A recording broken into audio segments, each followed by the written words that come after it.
Hi, I'm Robert, and today I'm going to tell you the story of Alexander the Great, through his own eyes.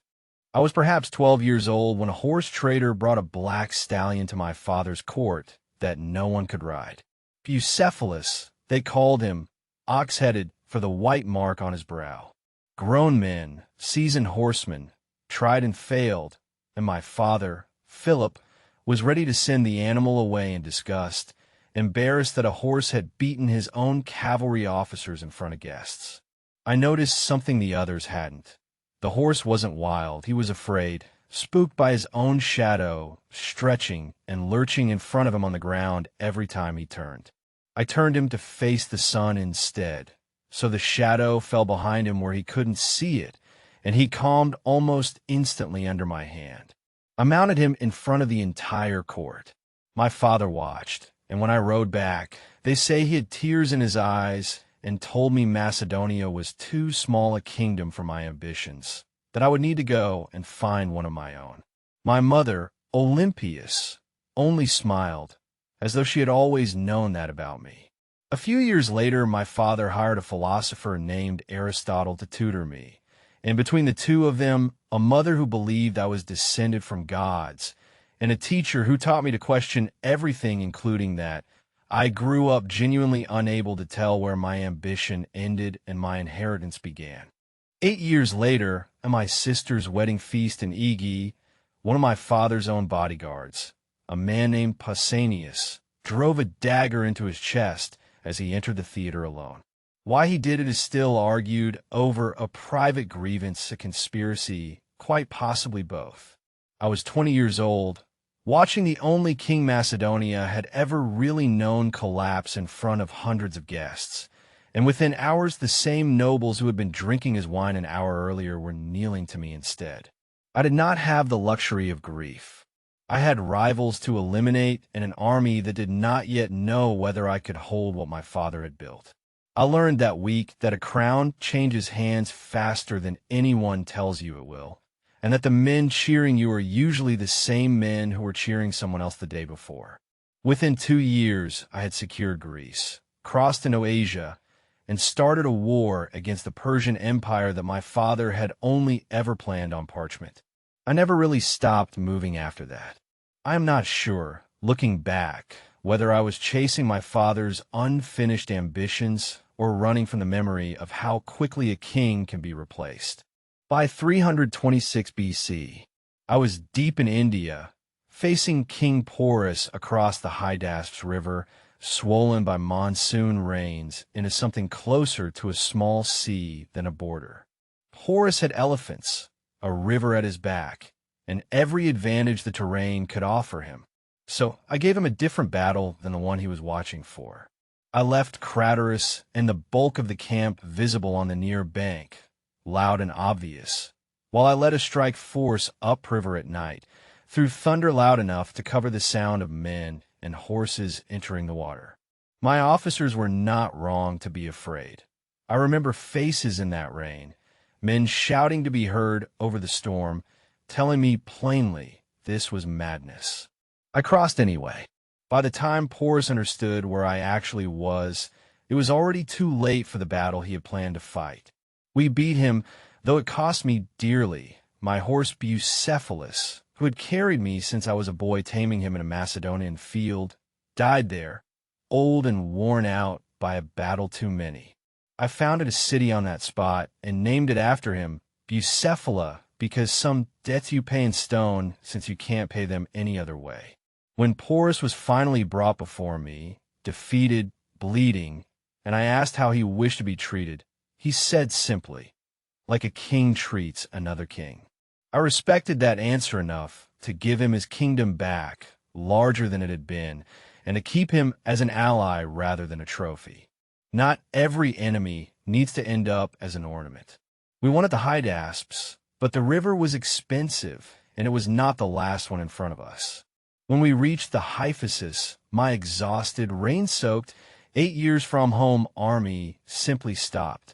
I stood before them and made the case I had always made. Glory, more of the world than any Macedonian had ever claimed. One river further, and then we could decide. A general named Cenas stepped forward, a man I respected, and said what none of the others had dared to, that the men had given me everything already, that their bodies bore the scars to prove it, that they wanted, more than an empire, to see their homes again before they died.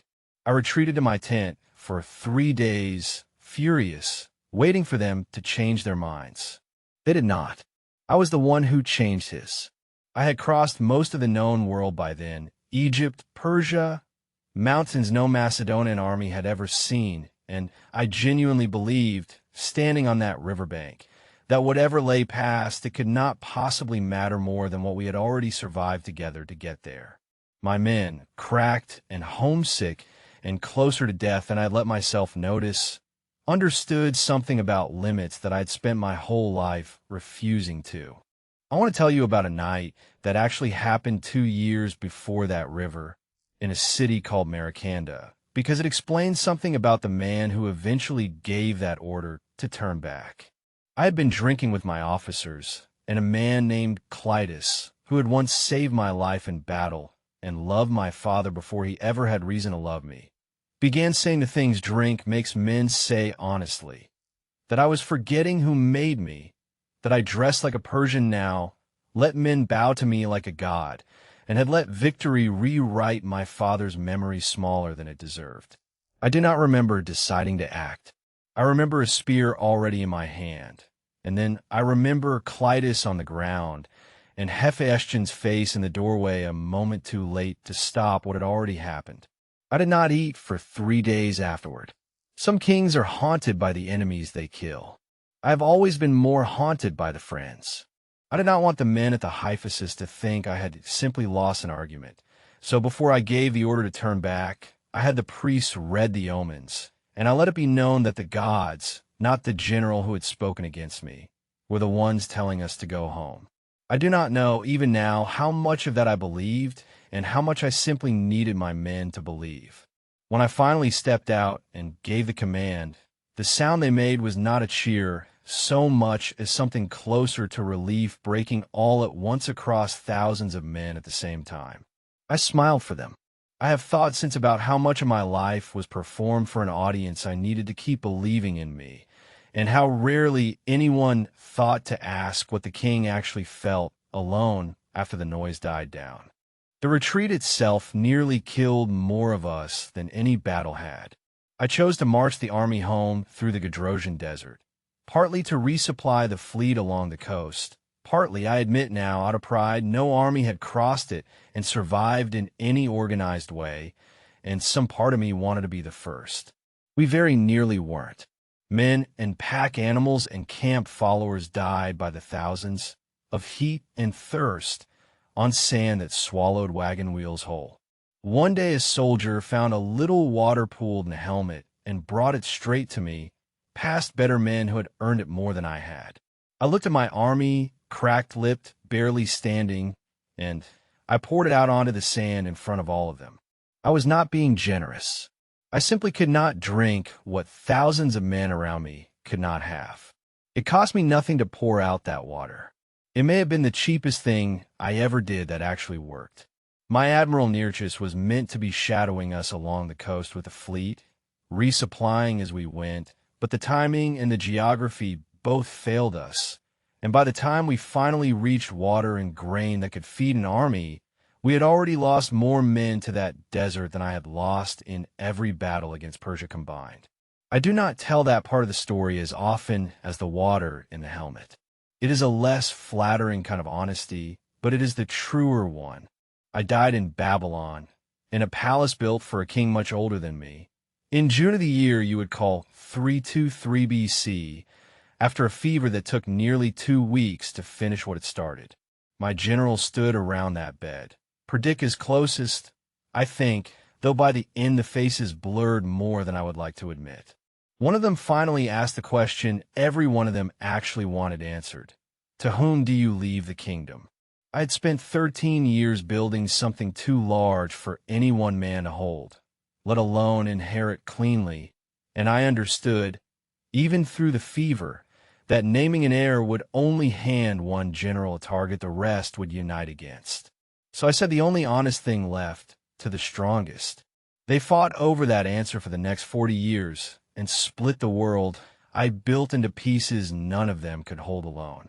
I was 32 years old.